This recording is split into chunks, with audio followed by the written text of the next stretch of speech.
जो भी वीडियो से कनेक्ट हो रहा है उनके भीतर विराजमान शिव शक्ति को मेरा प्रणाम। चलिए देखते हैं महादेव जी की तरफ से आपके लिए कौन से गाइडेंस आ रहे हैं, क्या कुछ है जो आपको जानना आज ज़रूरी है। तो चलिए महादेव जी का ध्यान कर लीजिएगा। मैं देखती हूँ आपके लिए कौन से गाइडेंस आज आ रहे हैं। प्लीज़ महादेव जी गाइड कीजिए। जो भी व्यूअर्स कनेक्ट हो रहे हैं आज आप इन्हें क्या गाइड करना चाहते हैं, प्लीज़ गाइड कीजिए। हर हर महादेव, ओम नमः शिवाय। हर हर महादेव, ओम नमः शिवाय। आपके कर्मों से किसी का अहित ना हो, इसका ख्याल रखें। तैयार रहो, जीवन धमाकेदार तरीके से बदलने वाला है। हनुमान जी आपकी रक्षा करेंगे। हनुमान चालीसा का पाठ करें। जो प्राप्त है वही पर्याप्त है, संतुष्ट रहे। कुछ पल रुको और सोचो, जो करने जा रहे हो वो सही है क्या। माता लक्ष्मी की कृपा बरसने वाली है। वाह, देखिए आज जो भी हुए हैं, सबसे पहले तो बता दूँ आपको ब्लेसिंग ही ब्लेसिंग्स मिल रहे हैं। पहले तो आपका जीवन धमाकेदार तरीके से बदलने वाला है। कुछ लोगों का बदल चुका है और भी कुछ रहेगा जो और बदलने वाला है, तो ये भी आपके लिए ब्लेसिंग है महादेव जी की तरफ से। हनुमान जी आपकी रक्षा करेंगे, यानी कि आप जो भी कनेक्ट हुए हो, अगर आपको किसी चीज़ का डर है कि किसी ने कुछ तंत्र मंत्र करा है, कोई बाधा है, तो आपको ज़रूर हनुमान जी का प्रोटेक्शन प्राप्त होने वाला है। बस time to time Hanuman Chalisa का आप पाठ कर लीजिएगा। प्लस देखिए नेक्स्ट है माता लक्ष्मी की कृपा बरसने वाली है, यानी कि आज आप जो भी कनेक्ट हुए हो माँ लक्ष्मी की कृपा आपके ऊपर बरसने वाली है। तो बिल्कुल आप प्रसन्न मन से रहिएगा, क्योंकि माँ लक्ष्मी का वास वहीं पे होता है जिनका मन प्रसन्न होता है। वो दूसरों के बारे में कभी बुरा सोचते नहीं हैं। इवन जितना घर स्वच्छ रखते हैं उतना ही स्वच्छ जो अपने मन को रखता है, उनके पास माँ लक्ष्मी चली जाती है, प्रकट वहाँ पर हो ही जाती है। तो बिल्कुल भी आप जो भी कनेक्ट हुए हो आपके ऊपर माँ लक्ष्मी की कृपा होने वाली है। तो आप तैयार रहिएगा, उनका स्वागत कीजिए और हमेशा प्रसन्न रहिएगा। आपके कर्मों से किसी का अहित ना हो, इसका ध्यान रखिए और आनंद में जिए। देखिए जीवन को हर पल जीना ही जीना है, लेकिन ये जीते वक्त हम किसी को तकलीफ़ नहीं दे रहे ना, मेरी वजह से कोई हर्ट नहीं हो रहा है ना, इसका ध्यान रखना है। और बस अपने जीवन को आनंद से जीना है। जो आपको सही लग रहा है, जिसमें आपको खुशी मिल रही है, आपको वही चीज़ करनी है।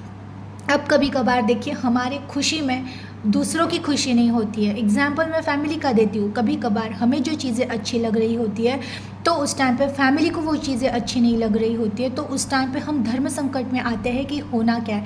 देखिए जीवन आपका है, डिसीजन आपके ही होने चाहिए। हाँ ये सोचिए, अगर फैमिली आपको किसी चीज़ के लिए रोक रही है, टोक रही है, तो उसका बहुत कहते हैं ना अभ्यास कीजिएगा कि वो क्यों रोक रहे टोक रहे। ऐसा नहीं है कि हर बार फैमिली ही सही होती है, या ऐसा भी नहीं है कि हर बार हम ही सही होते हैं।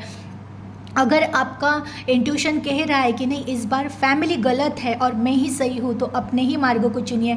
और अगर बहुत सर्च करने के बाद, एनालिसिस करने के बाद लग रहा है कि नहीं शायद मेरी गलती हो सकती है, तो फिर आप थोड़ा सा रुकिए और सोचिए कि फैमिली अगर आपके अच्छे के लिए कुछ कर रही है या कह रही है, तो उनकी बात सुनिए।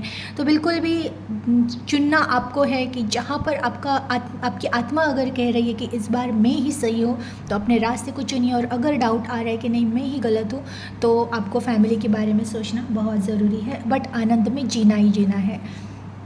जो प्राप्त है वही पर्याप्त है, संतुष्ट रहिएगा।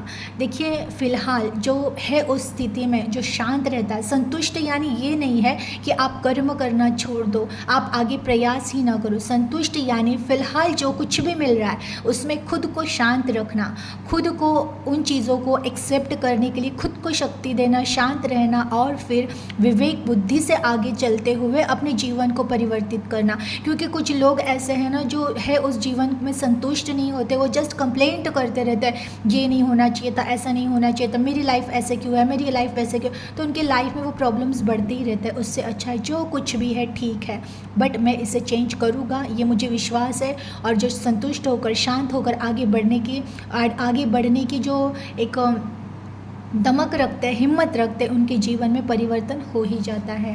कुछ पल रुको और सोचो, जो करने जा रहे हो वो सही है या गलत। देखिए आप जो भी कनेक्ट हुए हो सबके लिए नहीं होगा, लेकिन अगर कोई कुछ डिसीजन लेने वाले हैं लाइफ का, तो बिल्कुल डिसीजन लीजिए, बट बहुत बार सोच समझ कर लीजिएगा कि कहीं कोई डिसीजन ऐसा गलत ना हो जाए कि जीवन भर आपको पछतावा करना पड़े। क्योंकि कभी कभार हम फैमिली के प्रेशर में आके, लोगों के प्रेशर में आके कोई डिसीजन तो ले लेते हैं जो हमारे आत्मा के विरुद्ध होता है, हमारे मन के विरुद्ध होता है, लेकिन उस डिसीजन की वजह से जीवन भर हम पछताते रहते हैं। तो बिल्कुल भी कोई भी डिसीजन ले रहे हो तो कुछ टाइम तक रुकिए। बहुत ज़्यादा घाई गड़बड़ में कोई डिसीजन लेना नहीं है आपको। बहुत सोच समझ कर, विचार कर ही आपको डिसीजन लेना है। एनर्जी को क्लेम कीजिएगा, अपना ख्याल रखिएगा। हर हर महादेव।